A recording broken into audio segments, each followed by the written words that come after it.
All right, good morning, good afternoon, good evening to all of you joining us on the webinar today. We are super excited that you're joining us to hear how we at Salesforce launched Lightning in 7 steps. We've got an all-star, rock star lineup for you today. I'm Jillian Bruce. I'm an admin evangelist here at Salesforce, and I'm really just kind of playing host today because we're going to hear from Rebecca Saar, who actually put together an online guide for how we launched Lightning in 7 steps. And then the folks who actually launched Lightning at Salesforce, Jordan Mangini and Evelyn Kruskop.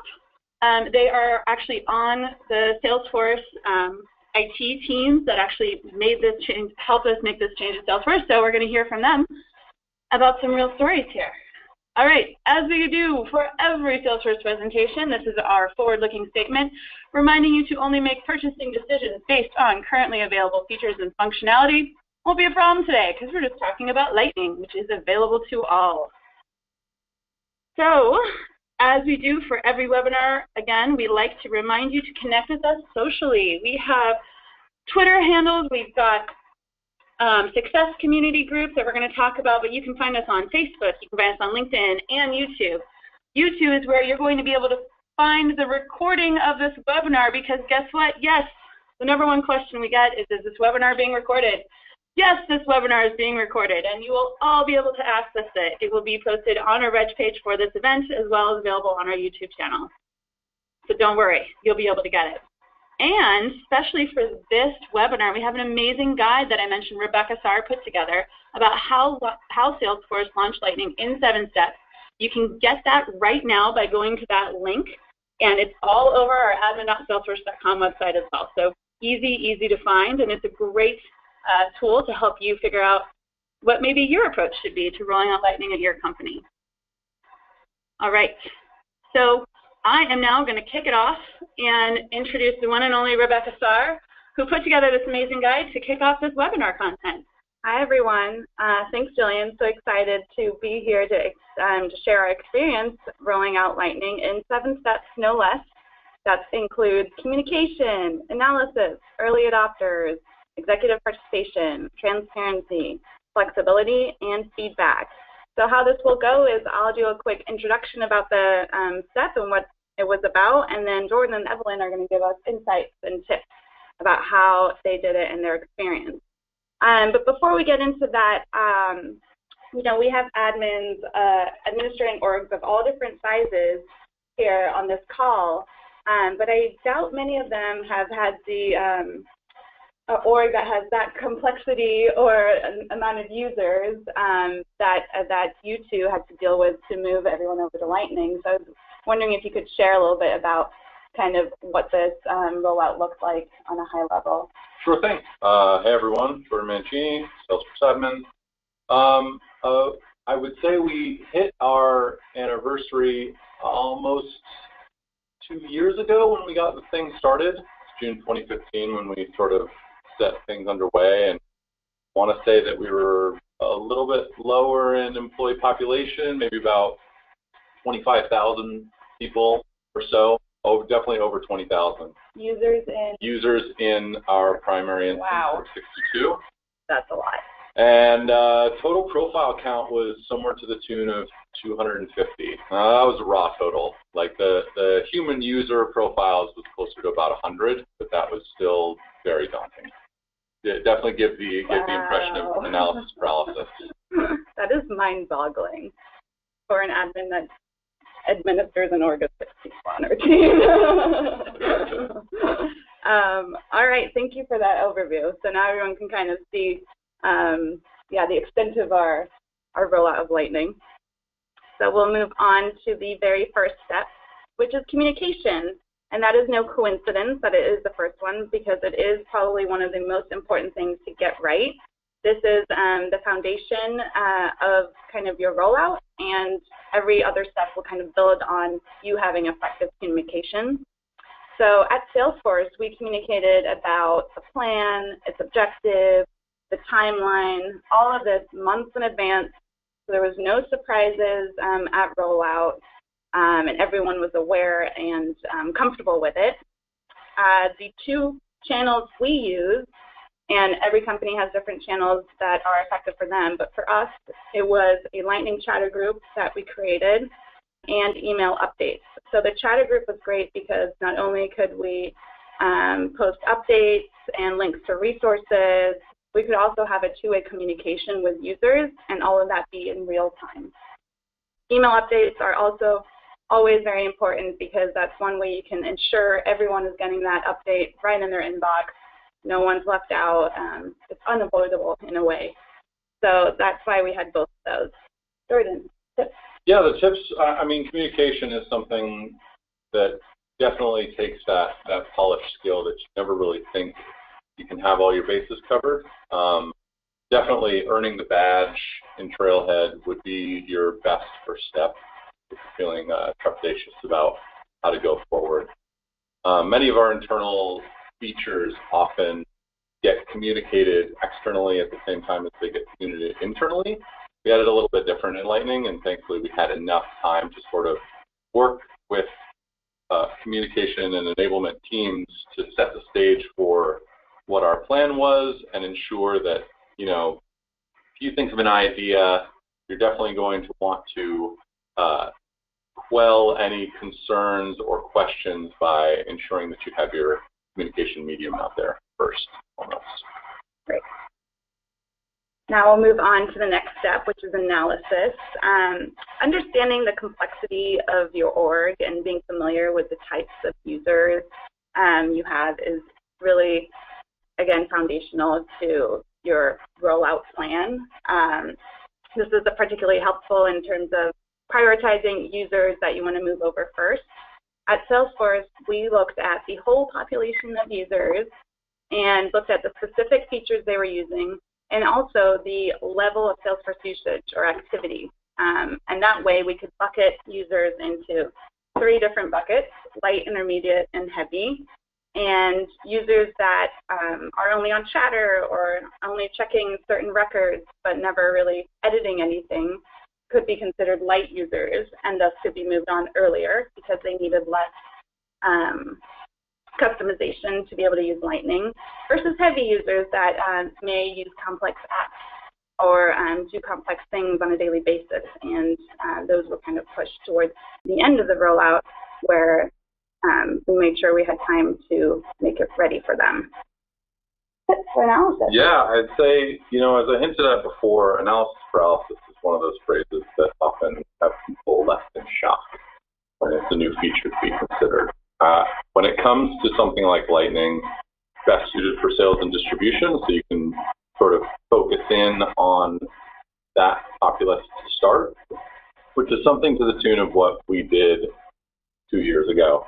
As I think about that, you know, nowadays we can have the readiness check at our ability to sort of give this, you know, the overall look into your org, the technical changes that need to take place.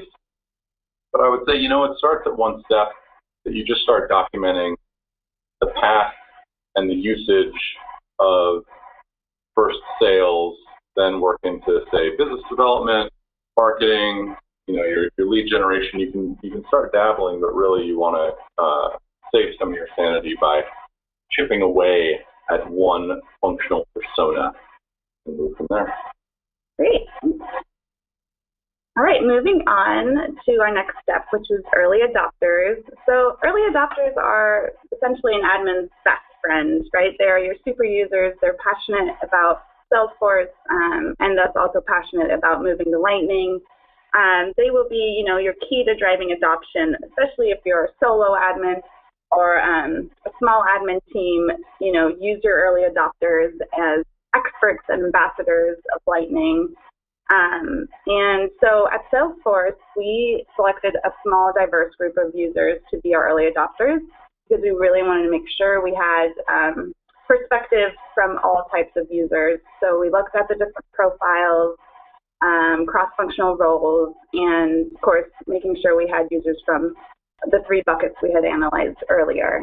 So this really helps us kind of make sure we got the feedback from all different groups and be prepared for a great rollout. Yeah, and I'd say first things first is get that permission set to dole out granular access. one of the internal benefits that we had that benefited all of you was that many of our early adopters wanted to make this product work best for you, our customers. And that really felt great in the sense that, it was a lot more of a selflessness angle to really want to work super hard, instill quality into the product. And when it came to early adoption, we really wanted to try and set the stage for some of the initial config, but then also sort of generate this feedback loop for the folks that we would expect to bring on as early as possible. All right, moving on to our next step, which is executive participation. Executive participation and support is really great for helping your rollout and ensuring that it's successful, because once you have executives on board, it really helps drive that alignment between what you're trying to do and the company's priorities and core values. You don't want to be this admin team that's doing a project siloed off and no one's really paying attention or embracing it. So executive participation can be really huge in helping align that and making it top of mind for everyone in the company. At Salesforce, the executive team was part of the communications, so a lot of that came through from our executive team about updates and stuff like that for users. They also set public goals and timelines for the rollout. This way, if you have your executive or your boss saying, we're doing this, you're very much likely to be on board and do it. So yeah, it was very helpful in our rollout. Yeah, and I'd say that when it comes to executive participation, one of the key things that came out of that was a particular amount of accountability. We had things coming along and we had questions over chatter. I knew that I could actually task those operational teams along with the executive to drive alignment and really, alleviate any concerns that people had brought up because their executive was on board. It really helped bring things out of the woodwork so that we could work towards that common goal of getting the best possible experience out of life early on.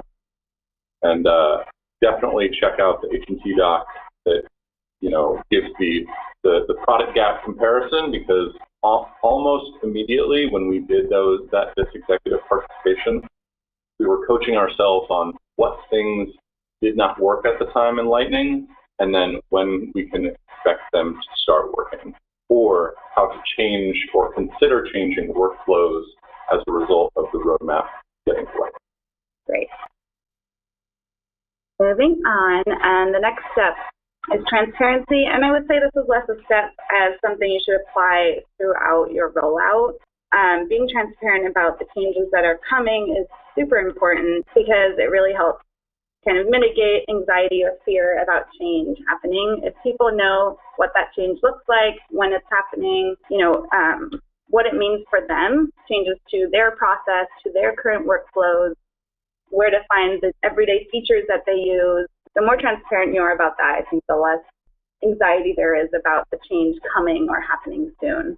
And a lot of that has to do with just being effective at communication. That's why we started with communication, because again, it builds on all the other steps. Effective communication will mean that you're transparent about things. And, in the end, it also means when rollout does happen, you'll have fewer questions to answer, and it will just be more smooth. Yeah, I would say the enablement pack really helps folks who may or may not have, say, other teams that work in change management in the organization. One thing that I noticed, because I'm a pretty big user of Chatter, was some updates that would get sent out do not receive sort of the traction that you might expect. And what really helped to sort of get you through that valley of despair that someone isn't reading what it is that you're putting out was a respective all hands for an organization would come out, some question about Lightning would come out, and what would be great would be this ability to point to your existing routine posts about your rollout schedule and strategy, your targeted users. It really helped, lay that groundwork so that you're not scrambling and sort of reacting in a very impulsive manner to questions ongoing about the Lightning rollout. It's great. Cool. All right, moving on to our next step, which is flexibility. Flexibility for us at Salesforce meant that we were clear about allowing users to switch back to Classic and back and forth as much as they needed when it was first rolled out. And this, again, has to do with mitigating that fear and anxiety about moving to a new interface. And it avoided that all or nothing feeling for people, that even though we were moving towards a timeline and deadlines and moving over, if you're a user and you have a report due in 5 minutes, your manager's waiting for it, and you just can't figure it out in Lightning, you can move back to Classic and get that done. The last thing we wanted was for people to feel, kind of in that pressurized space when being in Lightning. Lightning should be a positive experience for everyone. Yeah, and especially for those users that maybe are doing more complex things in Lightning or in Salesforce, it's helpful for them to be able to switch back and forth.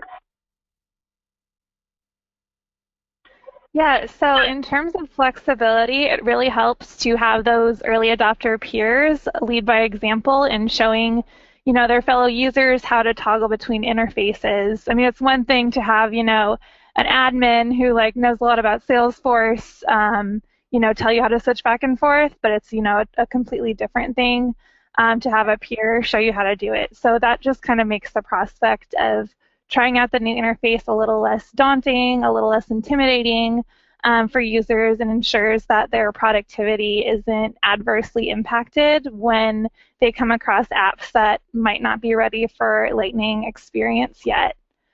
And then another tip is using Adoption Tracker to track who's using Lightning and who's not.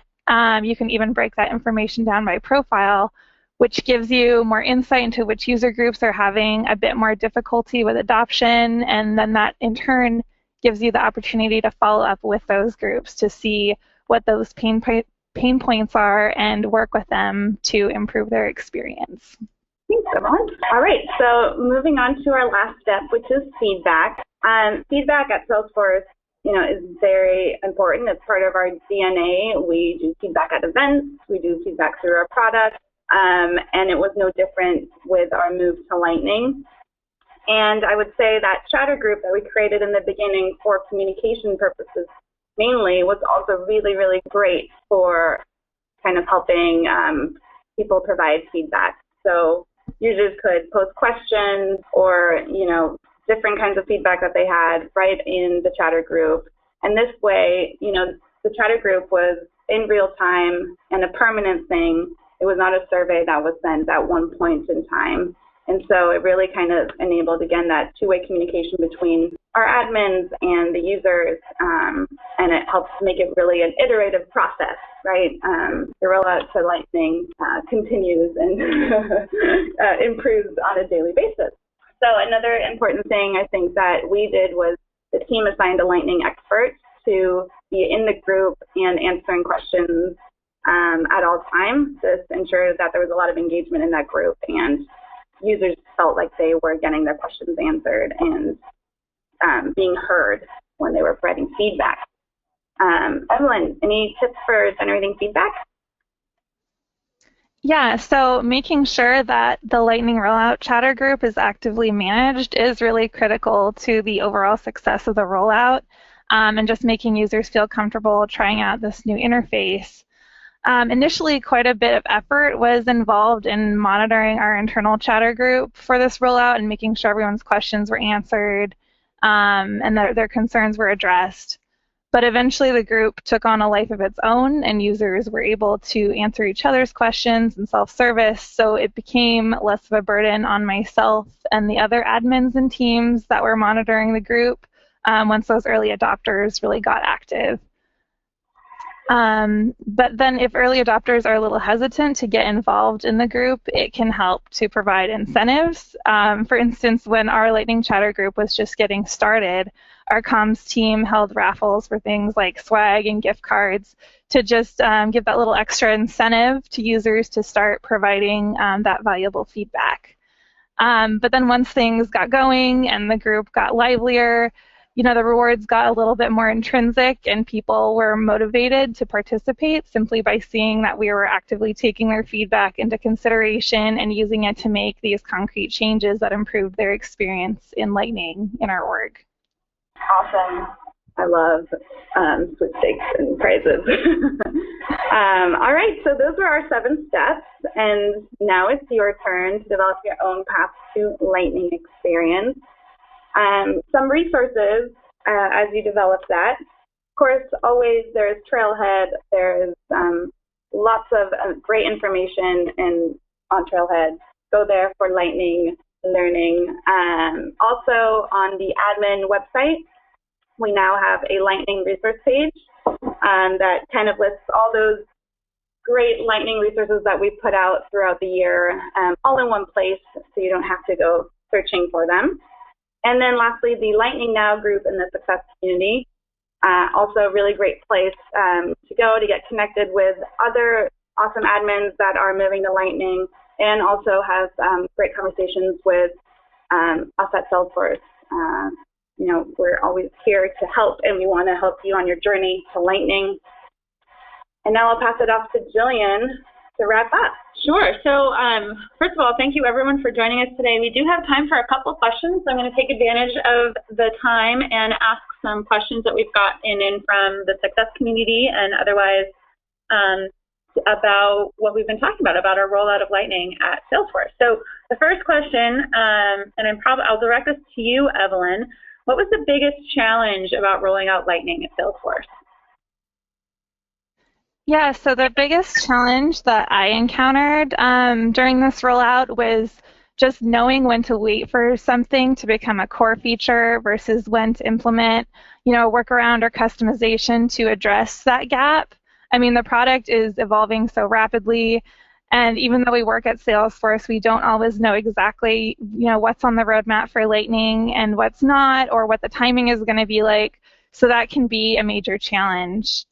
For instance, at one point a while back, URL parameters couldn't be passed via a Lightning action, so we, as a workaround, made link versions of those actions. But then the next release, the links became unnecessary because, that gap was addressed. So it can be really hard to make that call of whether to use a workaround to address something or whether to wait for these core features to come out, especially if you're really excited to get your org up and running in Lightning. But luckily, as Lightning gains more parity with Classic, this becomes less of a problem. Yeah, it's a great answer, Evelyn. I know a lot of our customers have gone through similar experiences, and it's good to know that even us at Salesforce, we don't always know what's going on. Moving fast. Okay, so George, the next question I'm going to direct to you. What is an unexpected benefit that you've seen from rolling out Lightning here at Salesforce?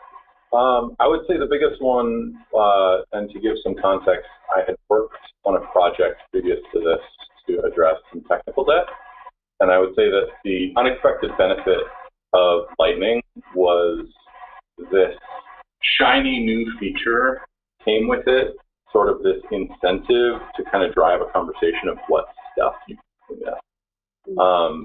I never really got sort of a passionate majority who was like, yeah, let's clean things up.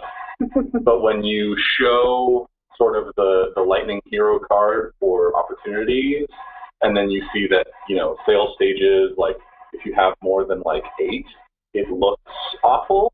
Yeah. And all we would have to do is sort of like spend a little bit of time sort of curating a little bit of content and then present that to our decision makers in sales and distribution and say, would you look at this? Are there opportunities to improve that? And they would go, yeah, let's please clean that up. And I'm like, fantastic, because a year ago, admin ears, right? A year ago, 9 months ago, 2 years ago, I could not get those folks to the table, but they want to be able to use Lightning, and as a result, that's let us do that.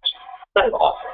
That's great. I think that's a really good point, right? Like rolling out Lightning gives you the opportunity to kind of audit some things that normally aren't so sexy to look at and do, because that documentation and auditing is not something anyone else cares about aside from admins usually, right? Right. All right, so we have a question from the Success community. Do you still allow users to switch back and forth to Classic?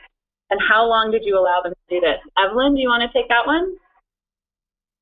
Yeah, we're still allowing them to switch back and forth. That's kind of our next project. I think the feature just became available this most recent release to kind of block them from switching back and forth.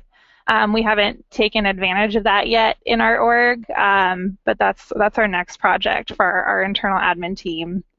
But yeah, that obviously requires a lot of analysis to make sure that people can fully do their jobs in Lightning. So yeah. Good to know. Now, we had a couple of questions about how long this all took. Jordan, you mentioned that we started doing this 2 years ago? Yeah. As I go through each of the steps, I think I would ballpark the analysis at about 6 weeks. Okay. June of 2015 meant that we kind of had a fair bit around, like we felt the heat of the pending, the drumbeat of Dreamforce, and so a lot of it was to get a good handle on, your most focused minimum, quote unquote, like minimum viable product, and said we want this to work in a couple of different ways very well. And then we'll communicate and be transparent about what will not work and why we aren't attempting to tackle it. So I'd say the analysis initially, definitely around 2 months or so. In terms of everything else, we've gone through a handful of iterations. Especially, I was trying to ask Jillian when we were doing the prep for this how long we had Lightning with the left-hand nav versus the global nav. And that itself kind of went through its own undertaking of communication, the enablement, the training, went through a full iteration of like content to coach people on where to go, because we had, responded and sort of taken the feedback from our customers to bring back the global nav, which for me personally, I was super psyched to see it back. Get the tabs back. Yeah, exactly. We heard everybody loud and clear. Well, so, and I think that touches on an important point, right, is that you talked about this as an iterative process. You kind of go through these steps, at each stage at which you're continuing to roll out Lightning. So it's kind of not a one and done thing. It's kind of an ongoing process, right? Yeah. And not everyone got Lightning at the same time, right? And that was definitely, 2 years ago, they were focusing on some specific personas for the salesperson, and that particular bit of analysis was driving deep into, if you have a sales persona, then you have, regional or functional specific tasks. And then when you really dive into how they do their work, as Evelyn points out with Lightning actions and reports, we would come to find out that some team would hit the same template boilerplate report for them each and every day. And then we'd spend some time deciding whether or not we want to migrate that over or, move them out of the scheduled rollout. It was definitely, a serious consideration to give. That's awesome. Well, thank you so much, both you, Evelyn and Jordan, for joining us today, and Rebecca. Some amazing expertise shared with our community. We so appreciate it. A quick reminder to everyone who attended today, don't forget, there will be ongoing Q&A in our webinar group on the Success community. So if you have a question we didn't get to, feel free to post it. We'll be watching. And we have a quick survey that we'd love to hear what you think about the webinar, so don't forget to do that. And of course, the recording and the slides will be available the recording will be available soon, but the slides are available already right now on our SlideShare. So go ahead and get all these resources, and thanks again for joining us, and have a wonderful rest of your day or evening or morning. Take care.